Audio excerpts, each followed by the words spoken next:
دستک دینے کا یہ انداز عمر کا لگتا ہے۔ ان سے بڑھ کر سیدنا عمر رضی اللہ تعالیٰ عنہ سے کون واقف ہو سکتا تھا؟ آنے والے لمحات ان کے لیے کسی بہت بڑے خطرے کا باعث بن سکتے تھے۔ چنانچہ خباب رضی اللہ تعالیٰ عنہ کو ان دونوں نے چھپا دیا۔ قرآن کے اوراق جن کا وہ مطالعہ کر رہے تھے چھپا دیے گئے، لیکن دستک دینے کے دوران سیدنا عمر رضی اللہ تعالیٰ عنہ تلاوت کی آواز سن چکے تھے۔ ان کے چہرے پر شدید غصہ اور ہاتھوں میں تلوار تھی۔ ان کی اپنی بہن اور بہنوئی اپنے آبائی دین سے پھر گئے تھے۔ ان کے لیے اس سے بڑھ کر صدمے کی اور کوئی بات نہیں ہو سکتی تھی۔ دروازہ کھلا، اندر پہنچے اور تیش کے عالم میں پوچھا، تم لوگ کیا پڑھ رہے تھے؟ یہ سن کر ان کی بہن اور بہنوئی خاموش رہے۔ انہوں نے پھر کہا، مجھے معلوم ہوا ہے کہ تم مسلمان ہو گئے ہو اور اپنے باپ دادا کے مذہب سے پھر گئے ہو۔ اتنا کہہ کر انہوں نے اپنے بہنوئی کو مارنا شروع کر دیا۔ بہن بچانے کے لیے آگے بڑھی تو بہن کے سر پر لکڑی دے ماری، ان کے سر سے خون نکل آیا۔ اس وقت ان دونوں نے کہا، عمر تم نے ٹھیک سنا، ہم مسلمان ہو چکے ہیں، اللہ کے رسول صلی اللہ علیہ وآلہ وسلم پر ایمان لے آئے ہیں، تم سے جو ہو سکے کر لو، اسلام تو اب ہمارے دلوں سے نہیں نکل سکتا۔ سیدنا عمر فاروق رضی اللہ تعالیٰ عنہ نے بہن کے لہولہان سر کو دیکھا اور ان کے یہ الفاظ سنے تو سارا غصہ ختم ہو کر رہ گیا۔ نرمی سے بولے، لاؤ مجھے دکھاؤ جو تم پڑھ رہے تھے۔ نہیں، تم ناپاک ہو، اس لیے تم اسے ہاتھ نہیں لگا سکتے، اسے پڑھنا چاہتے ہو تو پہلے غسل کرو۔ سیدنا عمر رضی اللہ تعالیٰ عنہ کے غسل کرنے پر بہن نے اوراق انہیں دے دیے۔ ان پر سورہ طٰہٰ کی چند آیات لکھی ہوئی تھیں۔ انہوں نے جب ان آیات کو پڑھا تو بے اختیار ان کے منہ سے نکلا، واہ کتنا عمدہ اور اعلیٰ درجے کا کلام ہے۔ سیدنا عمر رضی اللہ تعالیٰ عنہ کی زبان سے یہ الفاظ سن کر خباب بن ارد رضی اللہ تعالیٰ عنہ بھی باہر نکل آئے اور بولے، عمر مجھے امید ہے کہ اللہ تعالیٰ نے اپنے نبی کی دعا کو پورے کرنے کے لیے آپ کو چن لیا ہے۔ میں نے کل ہی آپ صلی اللہ علیہ وآلہ وسلم کو یہ دعا کرتے سنا تھا، الہی ابو جہل بن ہشام یا عمر بن خطاب کے ذریعے اسلام کو قوت عطا کر، لہٰذا عمر اللہ کی طرف آؤ، اللہ کی طرف آؤ۔ یہ سن کر سیدنا عمر رضی اللہ تعالیٰ عنہ نے کہا، مجھے محمد صلی اللہ علیہ وآلہ وسلم کے پاس لے چلو۔ نبی کریم صلی اللہ علیہ وآلہ وسلم اس وقت دار ارقم میں تھے۔ سیدنا عمر رضی اللہ تعالیٰ عنہ نے تلوار کمر کے ساتھ لٹکائی اور خباب بن ارد رضی اللہ تعالیٰ عنہ کے ہمراہ وہاں جا پہنچے۔ دروازے پر دستک دی، اندر صحابہ کرام کے جھرمٹ میں نبی کریم صلی اللہ علیہ وآلہ وسلم موجود تھے۔ ایک صحابی نے جھانک کر باہر دیکھا، سیدنا عمر رضی اللہ تعالیٰ عنہ کو دیکھ کر گھبرا گئے۔ آپ کی سخت مزاجی کا انہیں پوری طرح علم تھا۔ انہوں نے آپ صلی اللہ علیہ وآلہ وسلم کو آگاہ کیا، عمر رضی اللہ تعالیٰ عنہ کمر سے تلوار لٹکائے ہوئے ہیں، نہ جانے ان کا کیا ارادہ ہے۔ آپ صلی اللہ علیہ وآلہ وسلم کے چچا سیدنا حمزہ رضی اللہ تعالیٰ عنہ بھی وہاں موجود تھے۔ اللہ تعالیٰ نے انہیں دلیری کے وصف سے خوب نوازا تھا۔ فوراً بولے، انہیں اندر آنے دو، نیک ارادے سے آئے ہیں تو ٹھیک ہے، ورنہ انہی کی تلوار سے ان کا سر اڑا دوں گا۔ آپ صلی اللہ علیہ وآلہ وسلم نے بھی حکم دیا، انہیں آنے دو۔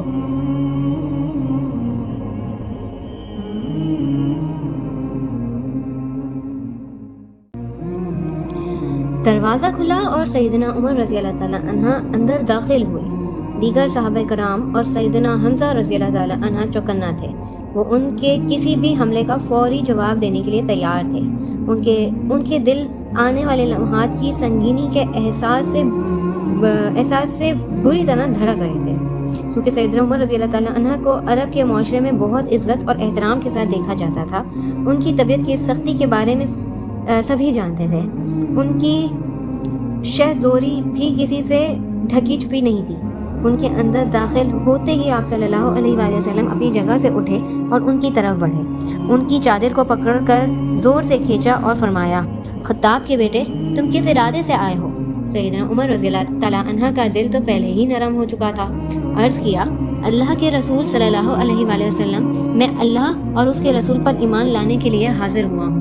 یہ سن کر دار ارقم میں موجود تمام صحابہ کرام نے اس زور سے نعرہ تکبیر بلند کیا کہ وادی تکبیر کے نعرے سے گونج اٹھی۔ سیدنا عمر رضی اللہ تعالیٰ عنہ نے کلمہ پڑھا اور اسلام کے دائرے میں داخل ہو گئے۔ اس موقع پر سیدنا عمر رضی اللہ تعالیٰ عنہ نے اپنے دل کی خلش مٹانے کے لیے سوال کیا، اللہ کے رسول، کیا ہم حق پر نہیں ہیں؟ آپ صلی اللہ علیہ وآلہ وسلم نے فرمایا، اس ذات کی قسم جس کے ہاتھ میں میری جان ہے، تم لوگ حق پر ہو۔ یہ سن کر سیدنا عمر فاروق رضی اللہ تعالیٰ عنہ نے عرض کیا، جب ہم حق پر ہیں اور کافر غلط راستے پر، تو پھر اپنا دین کیوں چھپائیں؟ آپ صلی اللہ علیہ وآلہ وسلم نے فرمایا، عمر، ہماری تعداد ابھی کم ہے اور تم دیکھ رہے ہو کہ ہم کن حالات سے گزر رہے ہیں۔ سیدنا عمر رضی اللہ تعالیٰ عنہ فرمانے لگے، اس ذات کی قسم جس نے آپ کو نبی بنا کر بھیجا ہے، میں اسلام لانے سے پہلے جن لوگوں میں اٹھتا بیٹھتا تھا اب مسلمان ہو کر ان کے سامنے جاؤں گا۔ اس پر تمام مسلمان دار ارقم سے 2 صفیں بنا کر نکلے۔ ان کا رخ خانہ کعبہ کی سمت تھا۔ ایک صف کی قیادت سیدنا عمر رضی اللہ تعالیٰ عنہ کر رہے تھے اور دوسری کی سیدنا حمزہ رضی اللہ تعالیٰ عنہ۔ سب نے مسجد حرام میں نماز ادا کی۔ کفار قریش نے دیکھا تو طیش میں آ گئے، لیکن ان دونوں بہادروں کے ہوتے ہوئے وہ کچھ نہیں کر سکتے تھے، چنانچہ خون کے گھونٹ پی کر رہ گئے۔ بعد میں جب سیدنا عمر رضی اللہ تعالیٰ عنہ انہیں تنہا نظر آئے تو ان پر حملہ آور ہو گئے۔ انہوں نے بھی ڈٹ کر ان کا مقابلہ کیا۔ بالآخر کافر انہیں چھوڑ کر چلے گئے۔ یہ واقعہ نبوت کے 6 سال پیش آیا۔ ایمان لانے کے بعد سیدنا عمر رضی اللہ تعالیٰ عنہ 6 سال تک مکہ ہی میں قیام پذیر رہے۔ پھر جب دوسرے مسلمانوں کے ساتھ مدینے کی طرف ہجرت کی تو کفار کو اعلانیہ کہا، میں آج مکے سے جا رہا ہوں، کسی میں ہمت ہے تو مجھے روک کر دکھائے۔ لیکن کون تھا جو انہیں روکنے کی جرت کرتا؟ لوگوں کی نظروں کے سامنے ان کے غرور کے بت پاش کر کے سیدنا عمر رضی اللہ تعالیٰ عنہ مکہ سے مدینے کی طرف چل دیے۔ ہجرت کا یہ سفر بستی قبا پر ختم ہوا۔ قبا مدینے سے تقریباً 4 کلومیٹر کے فاصلے پر واقع ہے۔ سیدنا عمر رضی اللہ تعالیٰ عنہ کو وہاں آپ صلی اللہ علیہ وسلم کا انتظار تھا۔ وہ آپ کی ہمراہی میں مدینے میں داخل ہونا چاہتے تھے۔ بالآخر انتظار کی گھڑیاں ختم ہو گئیں۔ عرب کے چاند نبی کریم صلی اللہ علیہ وآلہ وسلم سیدنا ابو بکر صدیق رضی اللہ تعالیٰ عنہ کے ہمراہ تشریف لے گئے اور قبا میں کچھ عرصہ قیام کیا۔ اس مقام پر مسجد قبا کی تعمیر ہوئی۔ جب سب مسلمان قبا میں پہنچے تو مدینے کا رخ کیا گیا۔ مدینے میں نبی کریم صلی اللہ علیہ وآلہ وسلم نے مہاجرین اور انصار میں بھائی چارے کا رشتہ قائم کروایا تو سیدنا عمر رضی اللہ تعالیٰ عنہ کو اتبان بن مالک رضی اللہ تعالیٰ عنہ کا بھائی بنایا۔ انہوں نے اپنا نصف مکان ان کے حوالے کر دیا۔ ایک صحابی سیدنا عبداللہ بن زید رضی اللہ تعالیٰ عنہ نے خواب میں اذان کے الفاظ سنے۔ انہوں نے یہ الفاظ نبی کریم صلی اللہ علیہ وآلہ وسلم کو سنائے تو آپ صلی اللہ علیہ وسلم نے سیدنا بلال رضی اللہ تعالیٰ عنہ کو حکم دیا کہ اذان کہیں۔ سیدنا بلال رضی اللہ تعالیٰ عنہ جو ہی اذان شروع کی، سیدنا عمر فاروق رضی اللہ تعالیٰ عنہ آپ صلی اللہ علیہ وسلم کی خدمت میں حاضر ہوئے اور بولے، اللہ کے رسول صلی اللہ علیہ وآلہ وسلم، اس ذات کی قسم جس نے آپ کو نبی بنا کر بھیجا ہے، میں نے بھی بالکل یہی الفاظ خواب میں سنے تھے۔ یہ سن کر نبی کریم صلی اللہ علیہ وآلہ وسلم نے خوشی اور مسرت کا اظہار کیا، چنانچہ اذان کے وہ الفاظ ہمیشہ کے لیے مقرر فرما دیے گئے۔ ہجرت کی دوسرے سال جنگ بدر ہوئی۔ سیدنا عمر فاروق رضی اللہ تعالیٰ عنہ بھی اس جنگ میں شریک ہوئے اور انہوں نے ایک نامور بہادر عاص بن ہشام کو قتل کیا۔ یہ ان کے سگے ماموں لگتے تھے۔ اس جنگ میں مسلمانوں کو فتح حاصل ہوئی۔ 70 قیدی ان کے ہاتھ لگے۔ نبی کریم صلی اللہ علیہ وآلہ وسلم نے صحابہ کرام سے مشورہ فرمایا کہ ان قیدیوں سے کیسا معاملہ کرنا چاہیے۔ سیدنا ابو بکر صدیق رضی اللہ تعالیٰ عنہ نے فدیہ لے کر چھوڑنے کی رائے دی۔ یہ قیدی وہ تھے جو اسلام اور مسلمانوں کو مٹانے کے لیے آئے تھے۔ شرک کے اندھیروں میں ڈوبے یہ لوگ ہر صورت میں مسلمانوں کو ختم کر دینا چاہتے تھے۔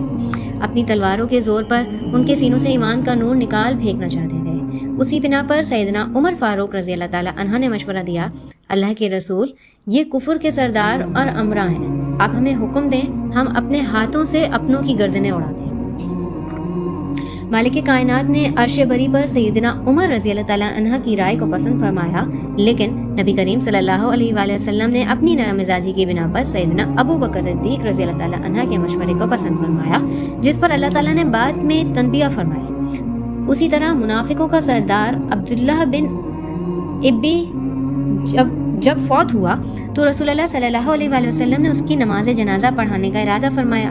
سیدنا عمر رضی اللہ تعالیٰ عنہ نے عرض کیا، اللہ کے رسول، اس نے فلاں موقع پر ہمارے ساتھ یہ کیا تھا، آپ پھر بھی اس کی نماز جنازہ پڑھانے کے لیے تیار ہیں؟ آپ صلی اللہ علیہ وسلم نے اس کے باوجود نماز جنازہ پڑھا دی، جس پر اللہ تعالیٰ نے قرآن مجید میں یہ حکم اتار دیا کہ ان میں سے کوئی مر جائے تو آپ اس کے جنازے کی 'کی ہرگز نماز نہ پڑھائیں اور نہ ہی اس کی قبر پر کھڑے ہوں'۔ اس کے علاوہ بھی کئی موقع پر اللہ تعالیٰ نے ان کی موافقت میں آیات اتاری. مثلا سیدنا عمر رضی اللہ تعالیٰ عنہ نے خواہش ظاہر کی کہ مقام ابراہیم کو نماز کے لیے مصلی بنا لیں. اللہ تعالیٰ نے قرآن کی یہ آیت نازل فرما دی کہ اور تم مقام ابراہیم کو نماز کی جگہ بنا لو. سیدنا عمر رضی اللہ تعالیٰ عنہ فطری طور پر بہت دلیر تھے. مشرکوں سے ڈرنا، ان کے سامنے جھکنا انہیں کسی بھی صورت میں گوارا نہیں تھا. اس لیے صلح حدیبیہ کے موقع پر انہوں نے رسول اللہ صلی اللہ علیہ وآلہ وسلم سے عرض کیا، اللہ کے رسول صلی اللہ علیہ وآلہ وسلم، کیا آپ اللہ کے سچے نبی نہیں ہیں؟ آپ صلی اللہ علیہ وآلہ وسلم نے ارشاد کیا، یقیناً میں اللہ کا سچا نبی ہوں. سیدنا عمر رضی اللہ تعالیٰ عنہ نے پھر عرض کیا، کیا ہم حق پر اور ہمارا دشمن باطل پر نہیں ہے؟ آپ صلی اللہ علیہ وسلم نے فرمایا، ہاں ہم حق پر اور ہمارا دشمن باطل پر ہے. تب سیدنا عمر رضی اللہ تعالیٰ عنہ نے کہا، اللہ کے رسول صلی اللہ علیہ وآلہ وسلم، جب ہم حق پر اور ہمارا دشمن باطل پر ہے پھر دب کر صلح کیوں کریں؟ آپ صلی اللہ علیہ وآلہ وسلم نے فرمایا، میں اللہ کا رسول ہوں، اللہ کے حکم کے خلاف نہیں کرتا، وہی میرا مددگار ہے. سیدنا عمر رضی اللہ تعالیٰ عنہ پھر سیدنا ابو بکر رضی اللہ تعالیٰ عنہ کے پاس گئے اور ان سے بھی یہی بات کہی. انہوں نے بھی وہی جواب دیا. نبی کریم صلی اللہ علیہ وآلہ وسلم اللہ کے رسول ہیں، آپ اپنے رب کی نافرمانی نہیں کر سکتے، وہی آپ کا حامی ہے.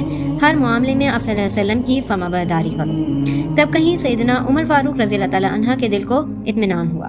واپسی میں سورہ فتح نازل ہوئی جو مومنوں کے دلوں کو سکون بخشنے کے لیے کافی تھی. سیدنا عمر رضی اللہ تعالیٰ عنہ نے صلح حدیبیہ کے موقع پر اپنے جن جذبات کا اظہار کیا تھا، معاذ اللہ ان کا مطلب کسی شک یا وسوسے کا اظہار نہیں تھا، بلکہ وہ چونکہ فطری طور پر بہادر اور جرأت مند آدمی تھے، اسی لیے چاہتے تھے کہ کافروں سے دب کر بات نہ کی جائے. بعد میں انہیں پوری زندگی اس بات پر افسوس رہا. اپنی اس غلطی کے کفارے کے لیے انہوں نے بہت سے روزے رکھے، کئی غلام آزاد کیے اور نفل نمازیں ادا کی.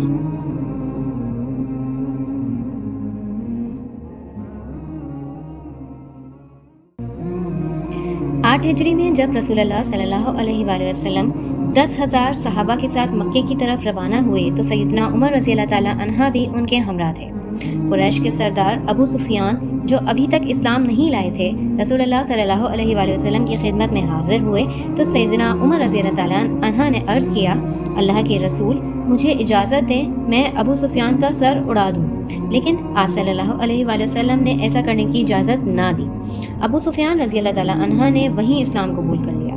فتح مکہ کے بعد غزوہ حنین پیش آیا. سیدنا عمر رضی اللہ تعالیٰ عنہ ان چند افراد میں شامل تھے جو ابتدا میں مسلمانوں کے پاؤں اکھڑنے کے بعد رسول اللہ صلی اللہ علیہ وآلہ وسلم کے ساتھ میدان جنگ میں ڈٹ کر کھڑے رہے. بعد میں مسلمانوں نے پلٹ کر کفار پر پے در پہ حملے کیے اور ان کو شکست سے دوچار کیا. جنگ تبوک میں سیدنا عمر رضی اللہ تعالیٰ عنہ نے اپنے مال کا نصف حصہ رسول اللہ صلی اللہ علیہ وآلہ وسلم کی خدمت میں پیش کیا تاکہ جنگ کی تیاری ہو سکے. یہی وہ جنگ تھی جس کے بعد رسول اللہ صلی اللہ علیہ وآلہ وسلم اس دنیا سے رخصت ہوئے. نبی کریم صلی اللہ علیہ وآلہ وسلم کی وفات کا سانحہ سیدنا عمر رضی اللہ تعالیٰ عنہ کے لیے ایک انہونی تھی. انہیں یقین ہی نہیں آ رہا تھا.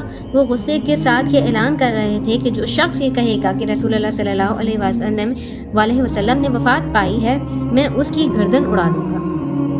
سیدنا ابو بکر صدیق رضی اللہ تعالیٰ عنہ نے انہیں سمجھایا تو انہیں نبی صلی اللہ علیہ وآلہ وسلم کی وفات کا یقین آیا. جب خلافت کے مسئلے پر مسلمانوں میں اختلاف پیدا ہوئے تو اس موقع پر سیدنا عمر رضی اللہ تعالیٰ عنہ ہی تھے جنہوں نے سیدنا ابو بکر صدیق رضی اللہ تعالیٰ عنہ کا نام گرامی خلافت کے لیے پیش کیا اور کہا، ابو بکر صدیق رضی اللہ تعالیٰ عنہ رسول اللہ صلی اللہ علیہ وآلہ وسلم کے صحابی ہیں، غار کے ساتھی ہیں، یہ تمام مسلمانوں سے زیادہ ہمارے معاملات کے ولی ہونے کے حقدار ہیں. سبھی مسلمانوں نے ان کی رائے سے اتفاق کیا. سیدنا ابو بکر صدیق رضی اللہ تعالیٰ عنہ کی خلافت تقریباً 2.25 برس رہی. جمادی اول 13 ہجری میں سیدنا ابو بکر صدیق رضی اللہ تعالیٰ عنہ سخت بیمار ہو گئے. بچنے کی امید جب کم ہو گئی تو انہوں نے خلافت کے بارے میں چند اہم اور قریبی صحابہ سے مشورہ کیا اور پھر خود ہی سیدنا عمر کا نام بطور خلیفہ تجویز کر دیا. صحابہ کرام نے عرض کی کہ وہ مزاج کے بہت سخت ہیں۔ سیدنا ابو بکر صدیق رضی اللہ تعالیٰ عنہ نے ارشاد کیا کہ جب ان پر خلافت کا بوجھ پڑے گا تو نرم ہو جائیں گے۔ سیدنا ابو بکر صدیق رضی اللہ تعالیٰ عنہ نے وفات سے قبل انہیں وصیت کی کہ عراق میں مسلمان ایرانیوں سے لڑ رہے ہیں، ان کے لیے فوراً مدد بھیجی جائے۔ 22 جمادی الثانی کو سیدنا ابو بکر صدیق نے وفات پائی۔ تمام مسلمانوں نے سیدنا عمر کی بیعت کر لی۔ اس طرح سیدنا عمر رضی اللہ تعالیٰ عنہ مسلمانوں کے دوسرے خلیفہ راشد بن گئے۔ سیدنا عمر رضی اللہ تعالیٰ عنہ زاہد و تقویٰ میں سب سے بڑھ کر تھے۔ اسی کا اثر تھا کہ اللہ تعالیٰ نے ان کے دل کو حکمت سے بھر دیا تھا اور ان کی زبان سے حکمت و دانائی ہی کی بات نکلتی تھی۔ طلحہ بن عبیدہ رضی اللہ تعالیٰ عنہ فرماتے ہیں، سیدنا عمر رضی اللہ تعالیٰ عنہ نہ تو اسلام لانے والوں میں ہم سے آگے تھے، نہ ہجرت میں ہم سے سبقت لی، لیکن آپ دنیا سے بے رغبت اور آخرت کی رغبت رکھنے والے تھے۔ ربیع بن زیاد حارثی رحمۃ اللہ علیہ فرماتے ہیں، میں سیدنا عمر بن خطاب کے پاس گیا، انہوں نے سخت خوراک کی وجہ سے پیٹ میں تکلیف کا بتایا۔ میں نے کہا، امیر المومنین، تمام لوگوں سے بڑھ کر اچھی خوراک، نرم لباس اور سواری کے آپ مستحق ہیں۔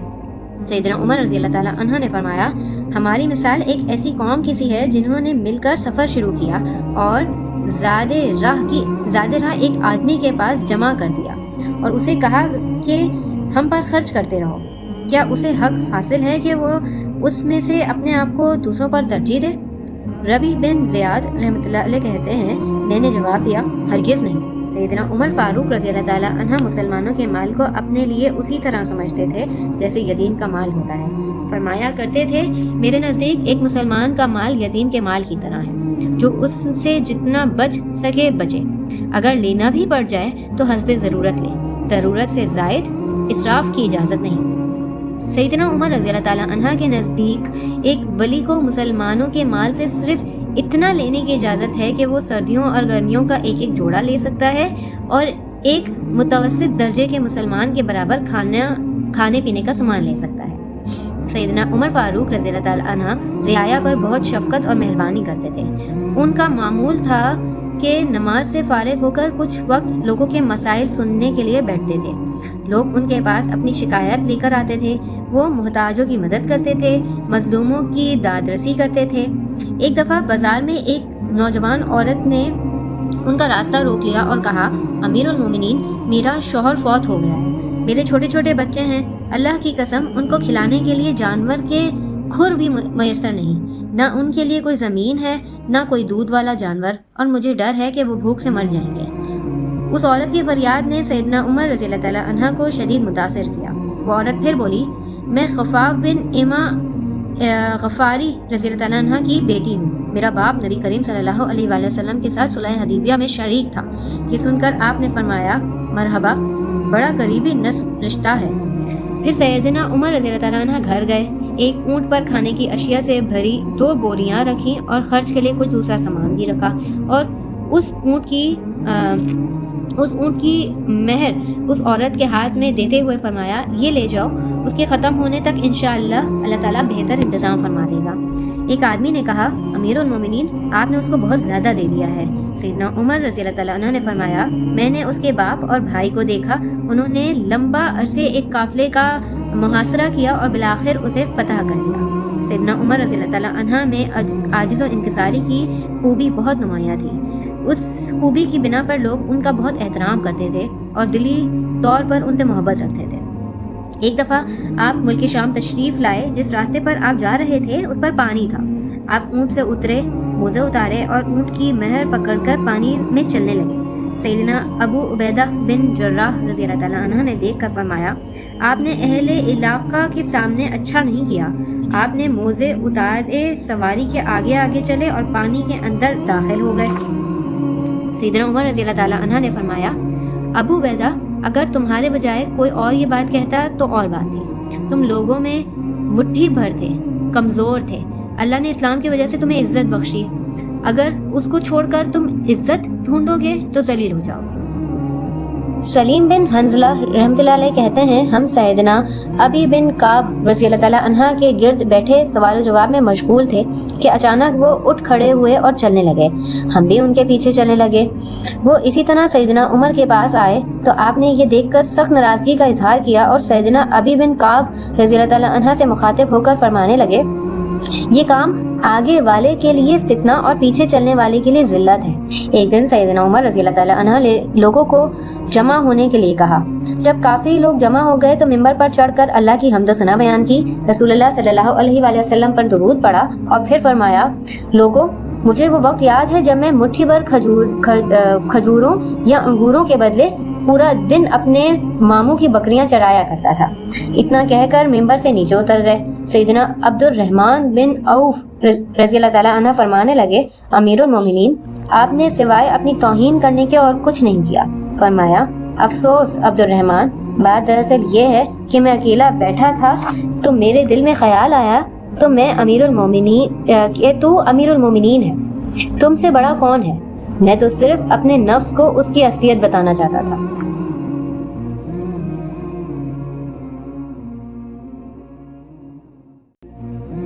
عبداللہ بن عمر رضی اللہ تعالیٰ عنہ فرماتے ہیں میں نے ایک اونٹ خریدا اور اسے چراگاہ میں بھیج دیا. جب وہ موٹا ہو گیا تو بازار لے آیا. سیدنا عمر فاروق رضی اللہ تعالیٰ عنہ نے بازار میں آئے ہوئے اس موٹے تازے اونٹ کو دیکھ کر فرمایا یہ کس کا ہے؟ جواب ملا عبداللہ بن عمر رضی اللہ تعالیٰ عنہ کا. فوراً پکار کر بولے عبداللہ بن عمر شاباش شاباش امیر المومنین کے بیٹے. آواز سن کر میں دوڑتا ہوا آیا اور پوچھا امیر المومنین کیا بات ہے؟ بولے یہ اونٹ کیسا ہے؟ میں نے جواب دیا یہ کمزور سا اونٹ تھا, میں نے لے کر چراگاہ میں بھیج دیا. فرمایا اچھا چراگاہ والے کہتے ہوں گے امیر المومنین کے بیٹے کا اونٹ ہے, اسے چارہ کھلاؤ, اسے پانی پلاؤ.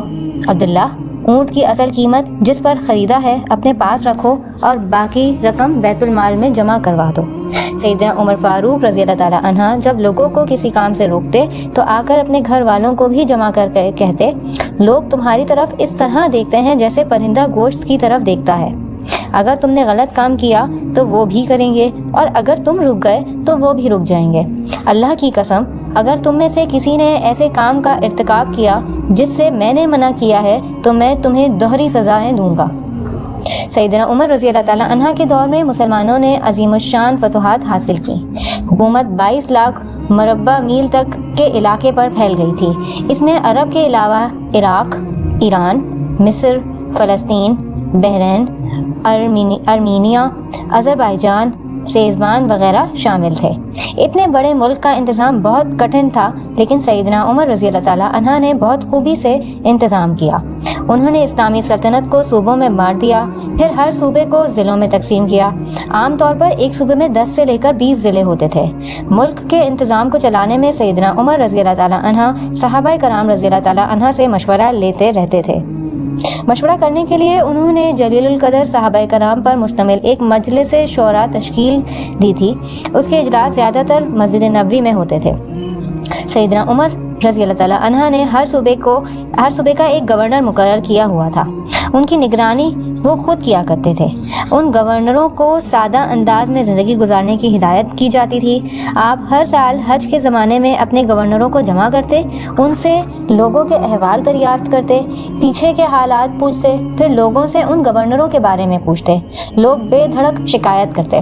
سیدنا عمر رضی اللہ تعالیٰ عنہ لوگوں کے سامنے اس قسم کا خطبہ دیتے لوگوں تم پر جو حاکم مقرر کیے گئے ہیں وہ اس لیے نہیں بھیجے گئے کہ تمہیں ماریں پیٹیں اور تمہارا مال چھین لیں, بلکہ انہیں اس لیے بھیجتا ہوں کہ وہ تمہیں رسول اللہ صلی اللہ علیہ وآلہ وسلم کے طریقے سکھائیں. اگر کسی نے اس کے خلاف کیا ہے تو مجھ سے بیان کرو تاکہ میں اس کا بدلہ لوں. لوگوں کو عام اجازت تھی کہ وہ کسی وقت بھی اپنی شکایت پیش کر سکتے تھے. ایک دفعہ مصر کے ایک غریب شخص نے گورنر کے بیٹے کی شکایت کی کہ اس نے اسے بلا وجہ پیٹا ہے. سیدنا عمر رضی اللہ تعالیٰ عنہ نے باپ بیٹے کو بلوایا, پھر اس غریب کو کوڑا دے کر کہا جتنے کوڑے اس نے تمہیں مارے تھے اتنے ہی تم اسے مارو.